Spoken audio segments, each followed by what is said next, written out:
Untuk membahasnya, kita sudah bersama dengan Bapak Ahmad Zuhdi selaku guru madrasah diniyah. Selamat siang, Pak Ahmad Zuhdi. Ya, Pak Zuhdi, ini bisa Bapak ceritakan ini kronologinya gimana sampai akhirnya kejadian Bapak dikenai denda atau dimintai 25 juta rupiah. Ini seperti apa ini, Pak Zuhdi?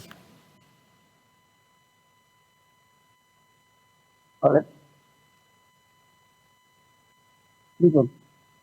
Kalau cara Jawa sakit. Pak Zuhdi, mungkin ini mic-nya agak dideketin kali Pak Zuhdi ya, biar mungkin, nah bisa lebih jelas begitu. Iya, iya.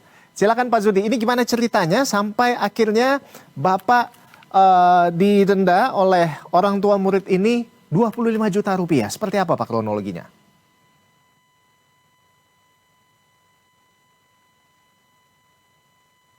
Ya, awal mula kejadian, Bapak itu mengajar di kelas karena ada murid-murid yang berkesulitan di ruang di lapangan lah.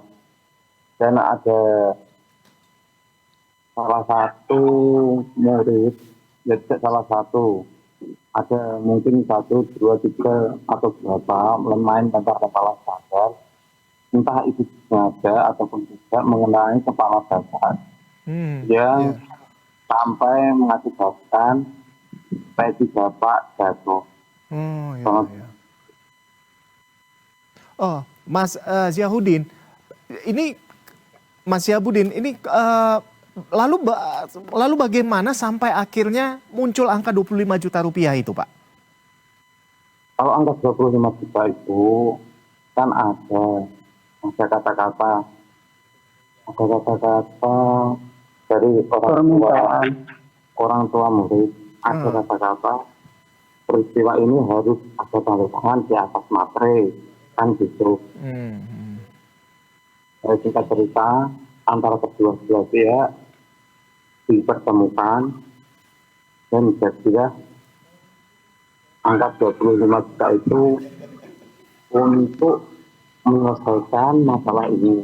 Tapi sebenarnya angka 25 juta itu sudah dinego jadi 12,5 juta. Berarti denda itu kita bayar 12,5 juta. Oh, jadinya 12,5 juta ya, nggak jadi 25 juta seperti itu ya Mas ya. Mas Ziahudin, ini itu kan awalnya karena memang Bapak itu ingin mendidik anak-anak ini begitu ya, tapi dengan cara mungkin menampar begitu. Tapi apakah memang terdapat luka seperti itu atau berdarah atau gimana gitu sampai akhirnya ini harus bayar dengan angka yang seperti itu, Mas? Seperti apa, Mas? Kalau menurut cerita Bapak, umumnya seorang guru menampar murid itu seperti bagaimana kita dulu diajar oleh guru kita. Ya seperti menampar itu umumnya lah merah, cuman merah itu cuman sesaat saja, tidak sampai luka parah itu tidak sampai. Ya. Tapi apakah ini bisa dibilang yang pemicunya adalah kesalahpahaman seperti itu? Ya pemicunya ya kalau masalah besar-besarkan ini kemungkinan ada kesalahpahaman antar dua belah pihak. Baik, Mas Ziahudin, ini kita tahu bahwa sekarang Pak Zuhid ini juga banyak sekali dukungan begitu ya, banyak warga yang akhirnya mendukung Bapak begitu. Nah ini bagaimana awalnya masyarakat mulai memberikan dukungan kepada Bapak ini, Mas? Kita sebetulnya sepakat pada warga awal mulai kita banyak dukungan itu dari media sosial.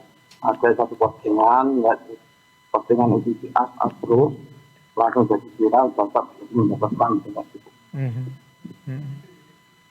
Nah ini bagaimana sampai menurut Anda, Mas, atau menurut Bapak juga, ini apa yang menyebabkan bahwa warga atau masyarakat itu begitu solid, begitu kompak membela Bapak? karena masalah hal pendidikan itu tidak menyangkut, tidak masalah hal pendidikan, Pak. Khususnya di agama itu kita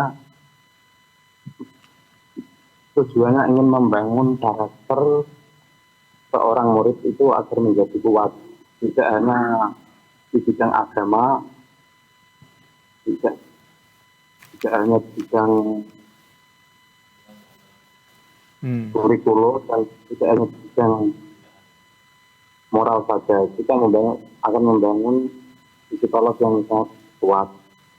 Dan salah satunya adalah tindakan seperti itu. Tapi itu tidak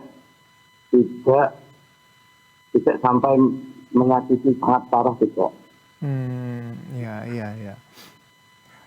Baik, Mas Syahbudin, ini kita berharap bahwa Bapak Ahmad Zuhdi ini tetap semangat begitu ya dalam menghadapi hal ini, dan juga tetap semangat untuk mengajar, memberikan pendidikan bagi anak-anak, dan kita berharap dukungan-dukungan ini juga bisa membuahkan hasil yang baik begitu ya Bapak ya.